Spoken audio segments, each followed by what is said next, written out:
Hello everyone, welcome back to my YouTube channel Commerce Vidya. On special demand, I am coming with a new chapter that is Financial Management.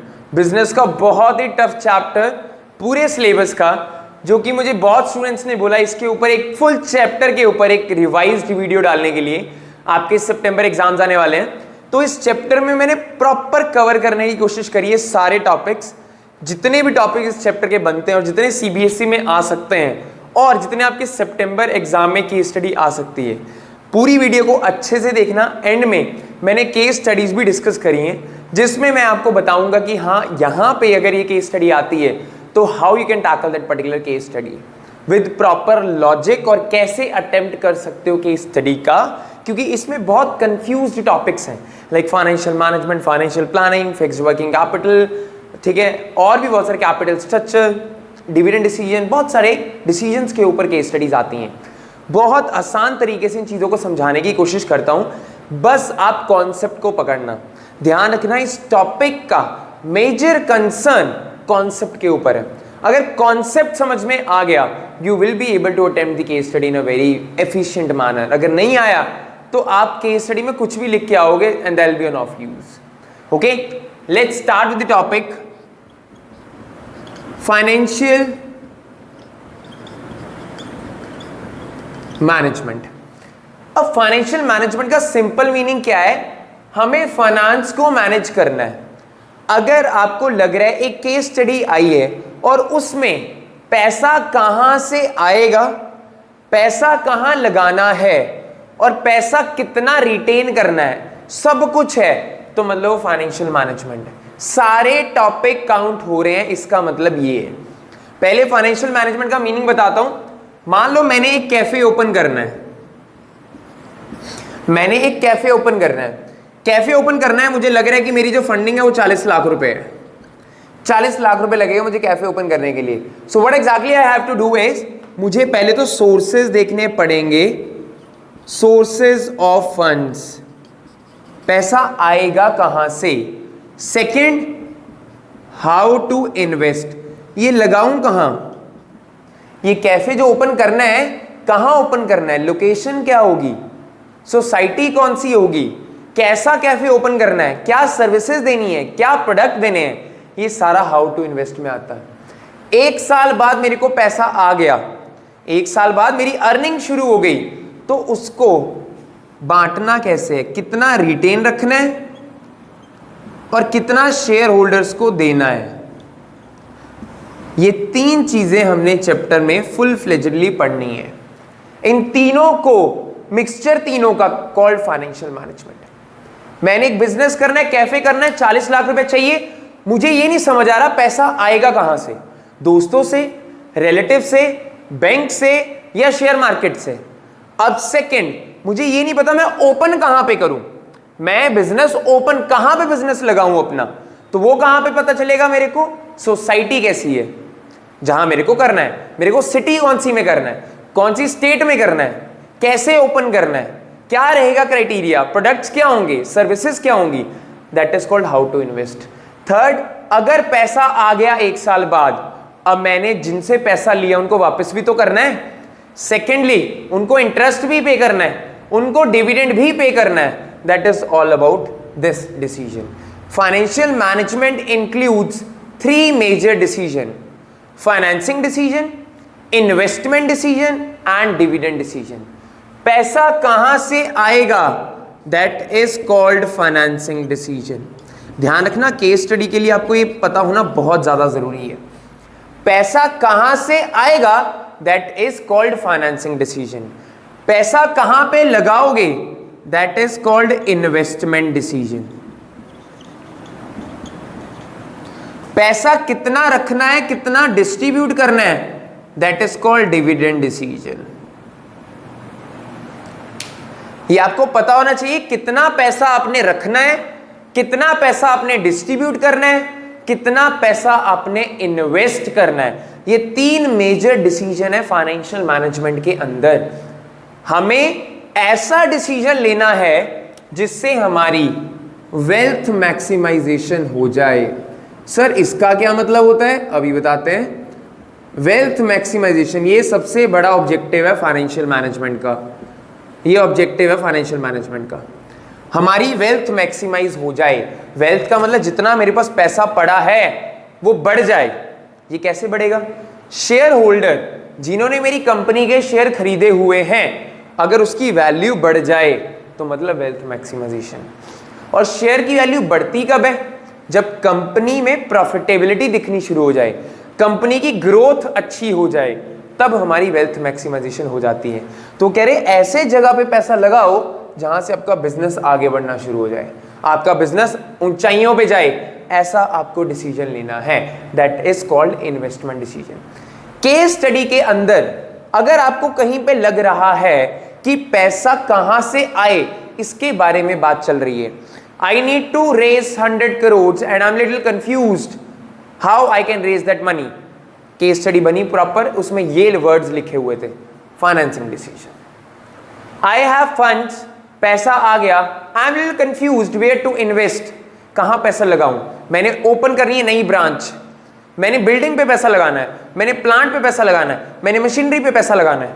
Investment decision case study में figure out आपको करना पड़ेगा।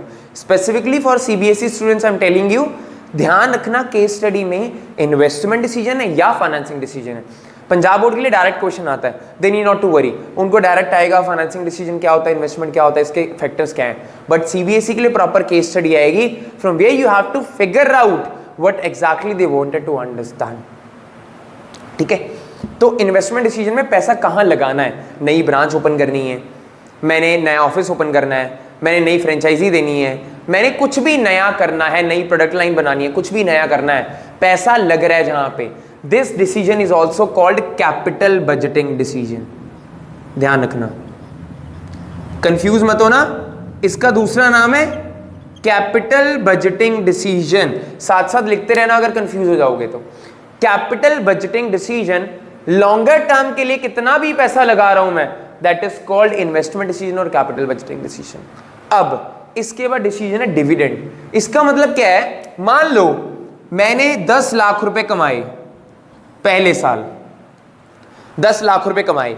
अब सवाल ये उठता है, ये 10 का 10 लाख मैं अपने पास रखूं या जिनसे मैंने पैसा लिया है मैं उनको दूं? Confusion, that is called dividend decision. ये कंफ्यूजन को दूर करने के लिए you have to take one decision which is called dividend decision. कितना पैसा रखना है और कितना डिस्ट्रीब्यूट करना है मार्केट में उन लोगों को जिन्होंने मुझे पैसा दिया था, मतलब शेयर होल्डर्स को कितना डिविडेंड देना चाहिए। डिविडेंड होता क्या है, जब कोई शेयर में पैसा लगाता है किसी कंपनी में, उसको उसके रिटर्न में अगर कंपनी को प्रॉफिट होता है तो कुछ शेयर मिलता है, that is called dividend. Sir अगर कंपनी को प्रॉफिट ना हुआ तो डिविडेंड भी नहीं मिलता। ध्यान रखना, एक शेयर होल्डर ने मेरी कंपनी में इन्वेस्ट किया, कंपनी लॉस में है, तो उस शेयर होल्डर को मेरी तरफ से कुछ नहीं मिलेगा। मुझे प्रॉफिट हुआ तब मैं उसको उसका कुछ शेयर दे दूंगा, जो भी मैं डिसाइड करूंगा, that is called dividend decision. अब इनके अलग अलग फैक्टर है, मैं 2-4 फैक्टर रिलेट करके दिखाता हूं, बाकी बहुत सिंपल है। मैं कहां से पैसा रेज करूंगा, बड़ा लॉजिकली बात करता हूं, मैं कहां से पैसा रेज करूंगा, जहां से सस्ता पड़ रहा है ना। मेरे को 2 बंदे पैसा दे रहे हैं, एक कह रहा है 10% पे 12%, मैंने 10% वाले को बोला चल घर चल, 12% वाले को चल घर चल, 8% वाला दे रहा है, उन दोनों को घर भेज दिया, 8% वाले से ले लिया, सस्ता दे रहा था। क्लियर? अब मैं ये भी कंफ्यूज हूं, पैसा डेट से लेना है या इक्विटी से लेना है। डेट का मतलब होता है डिबेंचर, जिसपे पक्का इंटरेस्ट देना ही देना है। इक्विटी मतलब मेरे को जब प्रॉफिट होगा तभी कुछ शेयर दूंगा डिविडेंड का, अगर मेरे को प्रॉफिट नहीं हुआ तो मैंने डिविडेंड भी नहीं देना। अब रिस्की कौन सा है? रिस्की तो हमें पता है डेट है, अगर पक्का इंटरेस्ट पक्का ब्याज देना ही देना है तो बहुत रिस्की है वो तो इससे अच्छा इक्विटी ले लो। अगर आपको लग रहा है ना रिस्क बहुत आपके बिजनेस में, आप इक्विटी ले लो, डेट मत लो। ऐसे बहुत सारे फैक्टर्स हैं जो आपको फंड सोर्स करने में हेल्प करेंगे। अब इन्वेस्ट कहां करना है ये कैसे पता चलेगा? मैंने सोचा एक तो या तो मैं कैफे ओपन कर लूं या मैं कपड़े की दुकान ओपन कर लूं। दोनों का रिस्क आइडेंटिफाई करो पहले तो, दोनों में रिस्क किस में ज्यादा है, उसके हिसाब से आप इन्वेस्ट करो, पहला फैक्टर। दूसरा, चेक करो कि इसमें पैसा आ जाएगा जल्दी या इसमें आएगा। अब डिपेंड करता है कपड़े की दुकान कहां खोल रहे हो या कैफे कहां ओपन कर रहे हो। जहां पे पैसा जल्दी आना शुरू हो जाएगा वहीं इन्वेस्ट करूंगा। फिर अब ये नहीं पता इस पे कितना प्रॉफिट होगा, इस पे कितना होगा। वहां 4-5 कैफे वाले थे, मैंने बोला भैया बताओ यार मैंने कैफे ओपन करना है, कितना का रिटर्न कमा लेते हो 1 साल का। कैफे वाला कहता यार 10% कमा लेते हैं। फिर मैं ऐसी कपड़े वालों के पास गया जहां मैंने दुकान खोलनी थी, मैंने बोला इनसे पूछ लेता हूँ कितना कमाते हैं। उन्होंने बताया कह रहा भैया 8% ही कमा पाते हैं पूरे साल का। अब कौन सा बेटर है, ये वाला बेटर है, तो कैफे ओपन कर लेंगे। ऐसे बहुत सारे फैक्टर हैं जो आपको देखने पड़ेंगे कि ये फैक्टर्स हमारे लिए क्यों इंपॉर्टेंट हैं और इनके हिसाब से ही I have to take my decision. Clear. Then बात करता हूं डिविडेंड। डिविडेंड कैसे बांटना है, कितना रखना है, कैसे पता चलेगा। 2-3 फैक्टर इसके बताता हूं। इसका मतलब है मान लो शेयर होल्डर जिन्होंने मुझे पैसा दिया वो कह रहे हमें तो डिविडेंड चाहिए ही चाहिए, तुम जो मर्जी करो, प्रॉफिट हुआ तो हमें डिविडेंड दे देना। अब वो अड़े पड़े हैं तो डिविडेंड देना ही पड़ेगा, रख नहीं सकता हूं अपने पास। दूसरी चीज, अगर मुझे लग रहा है कि शेयर होल्डर नहीं मांग रहे तो अपने पास रख लो, फ्यूचर में काम आएगा बिजनेस को बढ़ाने के लिए। अगर फ्यूचर की ग्रोथ अपॉर्चुनिटी ज्यादा है तो आपके काम आ जाएगा ये। अगर ग्रोथ अपॉर्चुनिटीज नहीं है तो काम नहीं आएगा, बांट दो सारा। टैक्स ज्यादा है, मान लो टैक्स ज्यादा है, आपको लग रहा है, अब देखो शेयर होल्डर के हाथ में तो टैक्स फ्री होता है डिविडेंड, बट टैक्स अगर ज्यादा है तो आप डिविडेंड मत दो, टैक्स कम है तो दे दो। ऐसे बहुत सारे फैक्टर हैं जो आपको डिविडेंड डिसीजन में हेल्प करेंगे। बस एक चीज का ध्यान रखना, इन फैक्टर का मतलब क्या है, क्या मुझे डिविडेंड देना चाहिए या कम देना चाहिए या फिर ज्यादा देना चाहिए। ये फैक्टर्स का ये मतलब है, तीनों फैक्टर्स का यही हमारा मेजर कंक्लूजन है। क्लियर। इसके बाद हमारा सबसे इंपॉर्टेंट टॉपिक आता है, अगर किसी ने पिक्चर लेनी है तो पिक्चर ले सकते हो। If anybody wanted to take the picture you can take the picture.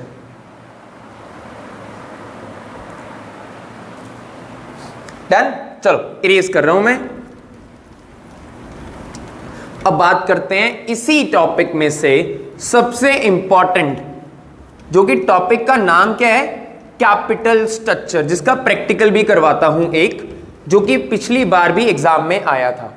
ठीक है, टॉपिक का नाम है कैपिटल स्ट्रक्चर।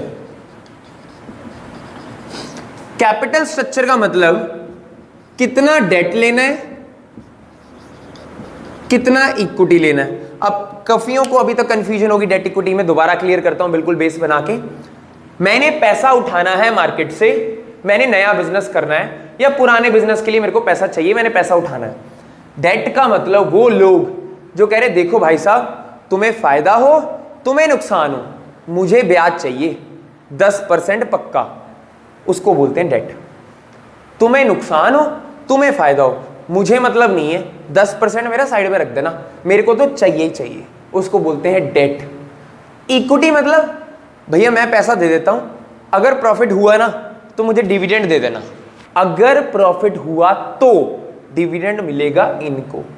अब आप बोलोगे सर कंपनी के लिए तो सबसे बढ़िया इक्विटी है, पैसा प्रॉफिट होगा तो देंगे, लेकिन प्रॉफिट में से हिस्सा दिया जाता है, इनका तो पक्का 10% है, अगर ज्यादा प्रॉफिट हो गया तो इनको ज्यादा देना पड़ेगा, इनको तो पक्का 10% देना है, प्रॉफिट हो चाहे ना हो, प्रॉफिट बहुत ज्यादा हो प्रॉफिट बिल्कुल ना हो, इनको तो 10% ही देना है। लेकिन अगर बहुत ज्यादा प्रॉफिट हुआ तो मालिक को भी लगे यार इनको क्यों दिए जा रहा हूं, पैसे कमा तो मैं रहा हूं, इनको दिए जा रहा हूं।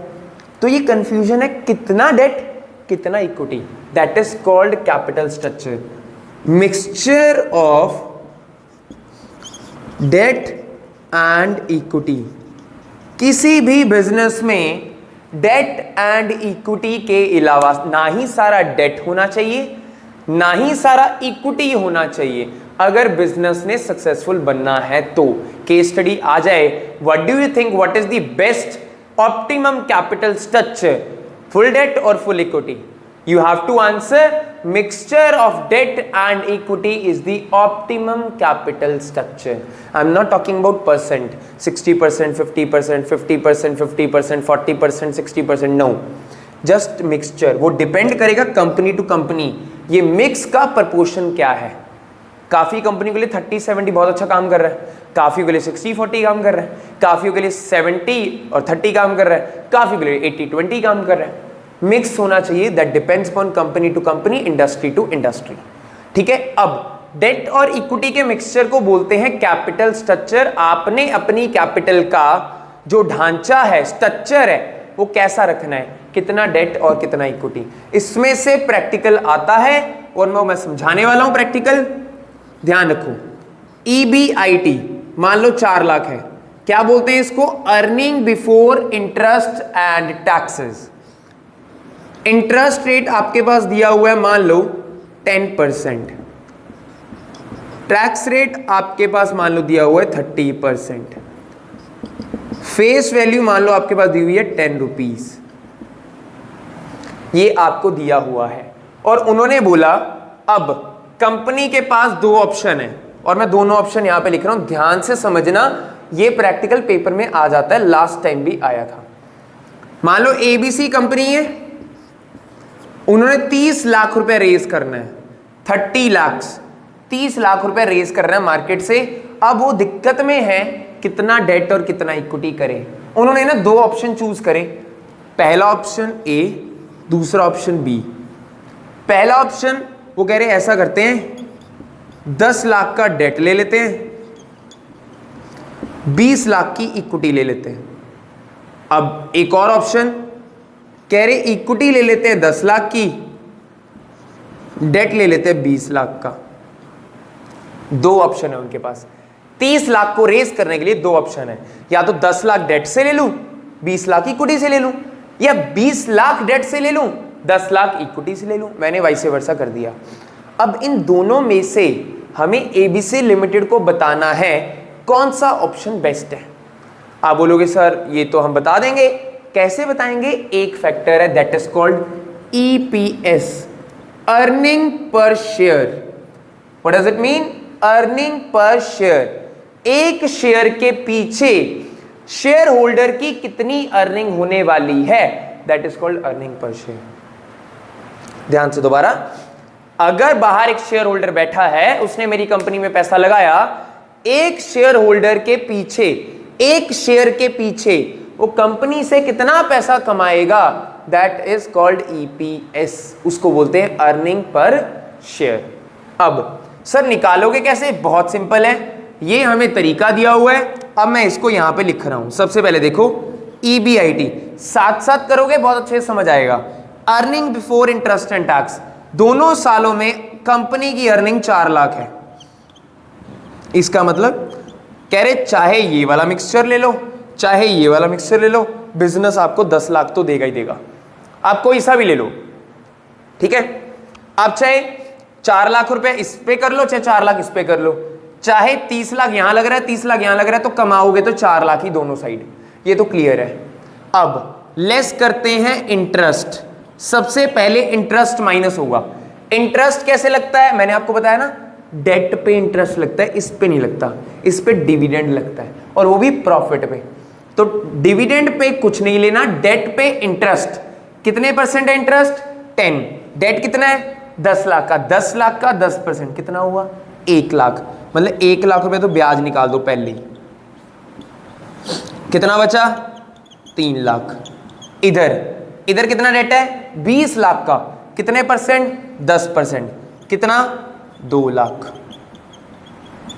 यहां कितना बच गया, 2 लाख। यहां कितना बचा हुआ है, 3 लाख। इसको बोलते हैं EBT, अर्निंग बिफोर टैक्स। अब इसमें से टैक्स माइनस करने वाला हूं। टैक्स इस पे लगता है, टैक्स प्रॉफिट पे टैक्स लगेगा हमेशा। 30% है, इस पे लगाओगे, लेस टैक्स। इसका 30% करूंगा तो आएगा 90,000, इसका 30% करूंगा तो आएगा 60,000।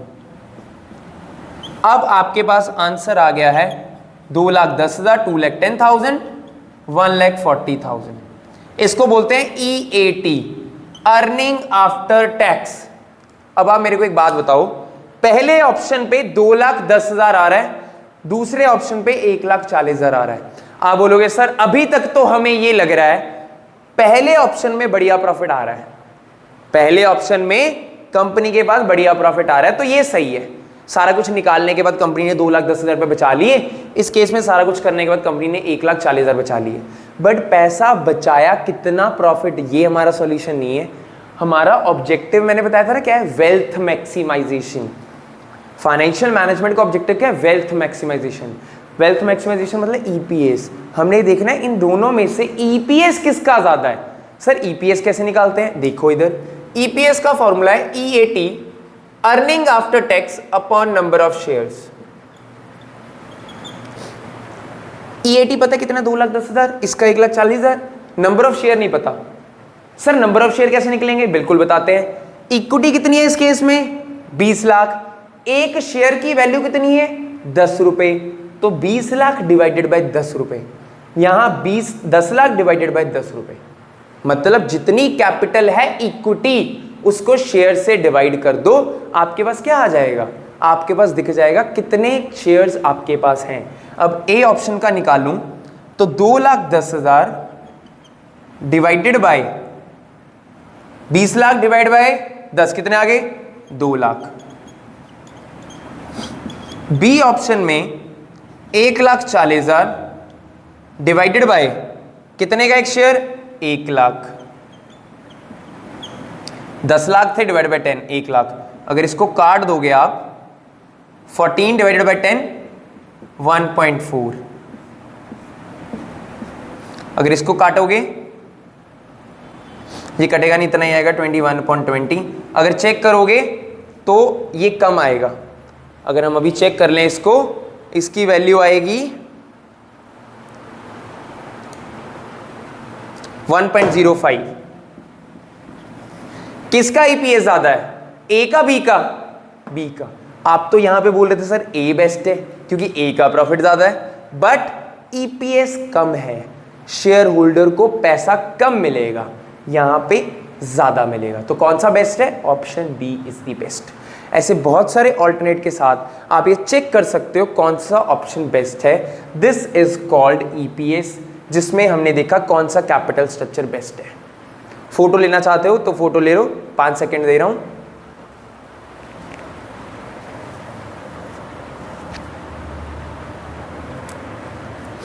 पहले वाले में प्रॉफिट आया 2,10,000 का, दूसरे वाले में प्रॉफिट आया 1,40,000 का। क्लियर हुआ, चलो डन। आगे चलते हैं। आगे हमारा कैपिटल स्ट्रक्चर के बाद टॉपिक है fixed and working capital. Sir ये क्या होता है, बिल्कुल बताते हैं, और इस पे केस स्टडी बहुत बार आई है। वर्किंग कैपिटल पे तो बहुत बार आई है, फिक्स्ड कैपिटल पे कम आती है।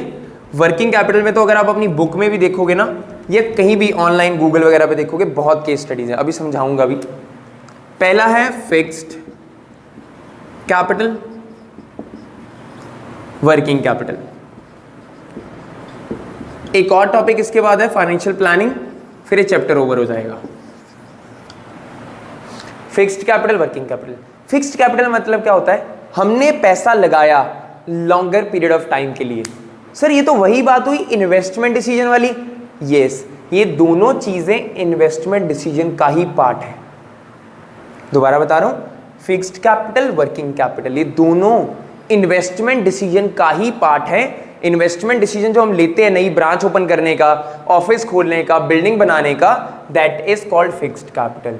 जब आप न्यू ब्रांच ओपन कर रहे हो, जब आप बिल्डिंग बना रहे हो, नया प्लांट लगाया है, नई फैक्ट्री लगाई है, that is called fixed capital, that is called fixed capital. तो ये पैसा लगाना है, ये सारा पैसा ब्लॉक हो जाता है। पता ही है आपको, बिल्डिंग पे पैसा लगाऊंगा ब्लॉक है, ऑफिस पे पैसा लगाऊंगा ब्लॉक है। तो सर इसको करे कैसे कि पैसा ब्लॉक कम हो। अब फैक्टर्स हैं इसके कि कितना पैसा ब्लॉक करना है, वो डिपेंड करेगा आपका बिजनेस कैसा है। आपका बिजनेस है लोहा फैक्ट्री, आयरन एंड स्टील, बहुत इन्वेस्टमेंट चाहिए भाई, बहुत तगड़ी। आपका बिजनेस है टेम्पलिन का, करोड़, 1.5 करोड़, 2 करोड़ लगेगा ही, बहुत फिक्स्ड कैपिटल चाहिए। आपका बिजनेस है कोई भी ऐसा जिसमें बहुत ज्यादा इन्वेस्टमेंट की जरूरत है, तो आपको फिक्स्ड कैपिटल ज्यादा चाहिए। वर्किंग कैपिटल का मतलब क्या होता है, डे टू डे ऑपरेशंस के लिए पैसा। इसका मतलब क्या होता है, वर्किंग कैपिटल को अगर कैलकुलेट करना है, current asset minus current liability. Current asset से करंट लायबिलिटी को माइनस करोगे, क्या आएगा, वर्किंग कैपिटल। करंट एसेट कौन सी होती हैं, debtors, cash, BR, prepaid expense, बहुत सारी होती हैं। Current liability, creditors, bills payable, bank overdraft, बहुत सारी लायबिलिटीज होती हैं। करंट लायबिलिटी दोनों को माइनस करके क्या आएगा? Working capital. अब ध्यान रखना है, वर्किंग कैपिटल मतलब डे टू डे ऑपरेशंस के लिए। कोई डायरी है, डायरी मतलब दूध की डायरी, उनको डे टू डे ऑपरेशंस के लिए कितना पैसा चाहिए? बेकरी वाला है, daily patties, daily pastries, daily cakes बनने हैं, डे टू डे ऑपरेशंस के लिए ज़्यादा पैसा चाहिए।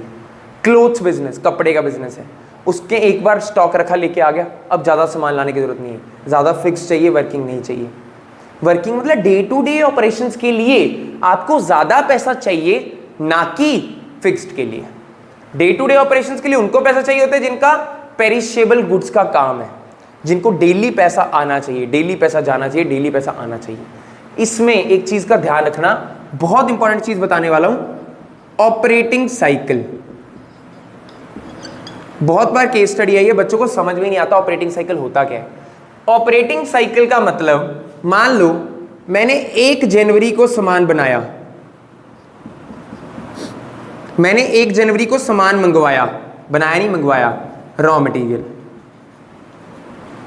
ठीक है।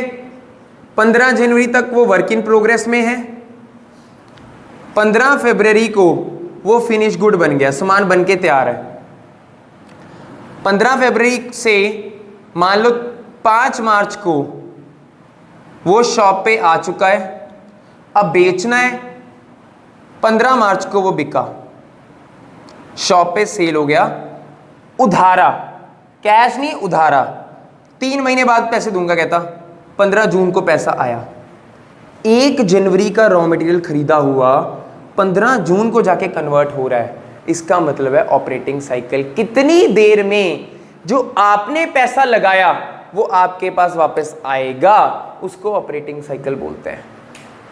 आज रॉ मटेरियल खरीदा 1 जनवरी को, 15 जनवरी तक वर्क इन प्रोग्रेस बना, 15 फरवरी तक फिनिश गुड बना, फिर शॉप में आया, फिर बिका, 3 महीने बाद कह रहा पैसे दूंगा, अभी उधार है, तो 1 जनवरी का पैसा लगाया हुआ मेरा 15 जून को वापस आएगा। अप्रॉक्सीमेटली 6 महीने लग गए पैसा वापस आते आते।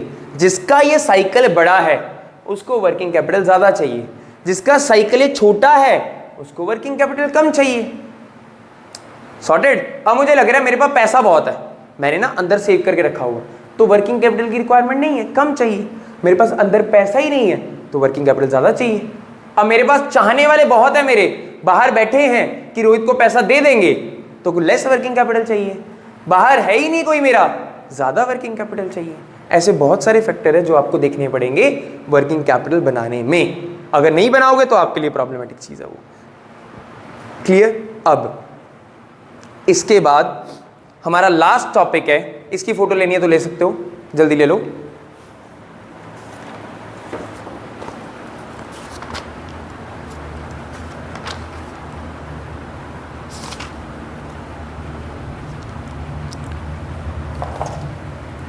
डन।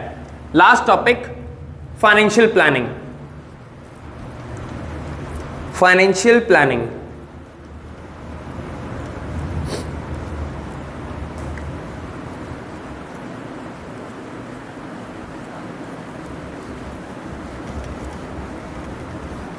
देखो सर, फाइनेंशियल प्लानिंग और फाइनेंशियल मैनेजमेंट में क्या डिफरेंस है?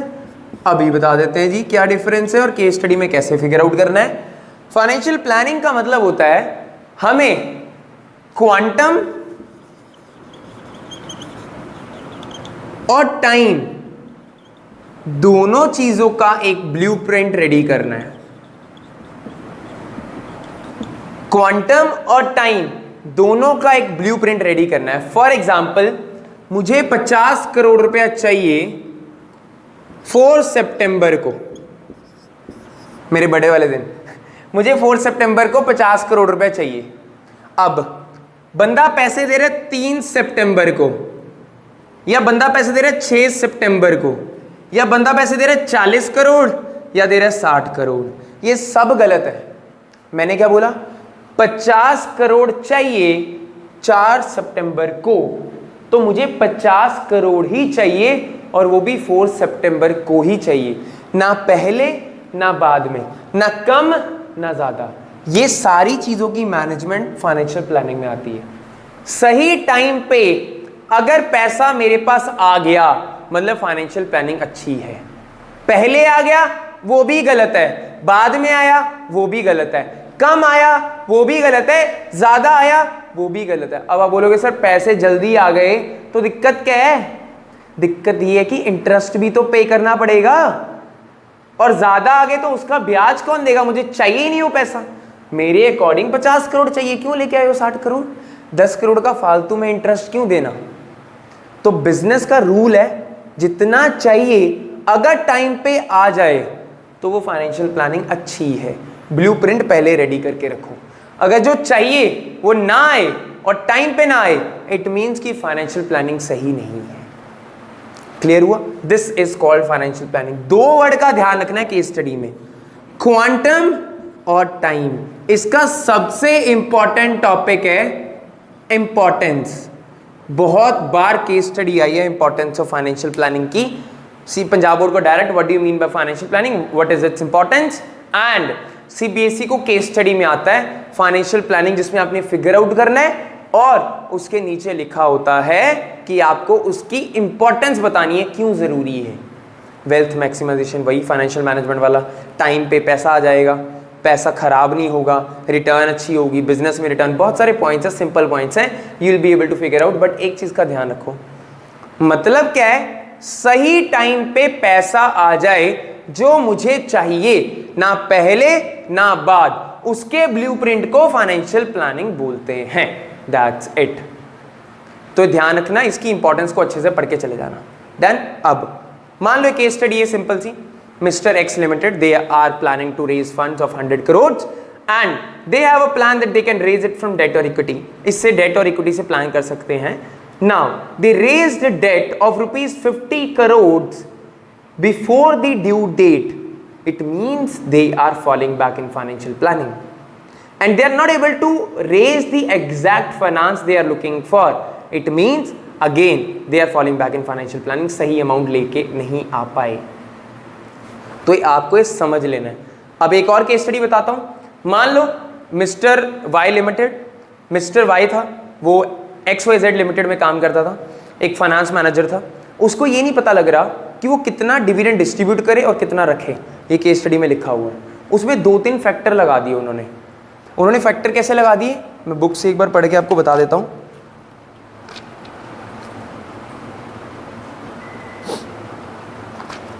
ये केस स्टडी हमें थोड़े टाइम पहले ही आई है, पेपर में आई थी।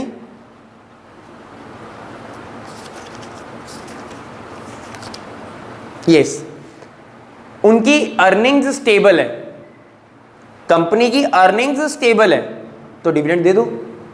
कंपनी की अर्निंग स्टेबल नहीं है, डिविडेंड मत दो। कंपनी बहुत ज्यादा प्रॉफिट कमा रही है, डिविडेंड दे दो। कंपनी प्रॉफिट कम कमा रही है, डिविडेंड कम दो। ऐसे बहुत सारे फैक्टर आपको केस स्टडी के अंदर ही मिलेंगे। अब एक वर्किंग कैपिटल पे बात करते हैं। एक साहिल था, फाइनेंस मैनेजर था नेटवेयर लिमिटेड का। वो समझ नहीं पा रहा था that demand for companies product is seasonal whereas the production continues throughout the year due to the quality of products। अब पॉइंट क्या था? वो एक साहिल था फाइनेंस मैनेजर, नेटवेयर लिमिटेड में काम करता था। डिमांड एकदम से बढ़ जाती है सीजन में, वैसे कम हो जाती है। अब वो समझ नहीं पा रहा कितना प्रोडक्ट रखे और कितना प्रोडक्ट ना रखे। अब इस पे बात हो रही है वर्किंग कैपिटल रिक्वायरमेंट के ऊपर। सीजनल प्रोडक्ट है, डिमांड ज़्यादा हो गई, अब वो ये समझ नहीं पा रहा वर्किंग कैपिटल को बढ़ाऊं या कम करूं। सीजन के टाइम पे उसे अपनी वर्किंग कैपिटल को बढ़ा लेना चाहिए, क्योंकि सीजनल फैक्टर्स अफेक्ट करेंगे हमारी वर्किंग कैपिटल को। पीक सीजन में वर्किंग कैपिटल ज़्यादा चाहिए, लीन सीजन में वर्किंग कैपिटल कम चाहिए। जब सीजन ही नहीं है तो वर्किंग कैपिटल का काम क्या है? देन ऐसी बहुत सारी केस स्टडीज़ है जो आपको रीड आउट कर लेनी है। That's all about this chapter. अब बताओ क्या मुश्किल था? हमें मोर देन 20-25 मिनट लगे होंगे वीडियो में, जिसमें मैंने आपको सारा कुछ A to Z समझा दिया। अब एक बार केस स्टडीज की प्रैक्टिस कर लो ऑनलाइन और इसके फैक्टर्स को पढ़ लेना। कोई भी क्वेश्चन आ जाए, you will be able to give it a proper attempt. Okay, चलो, all the very best for your exam. I will come up with a new chapter of business, economics and accounts with a new energy and with a new things. Thank you everyone.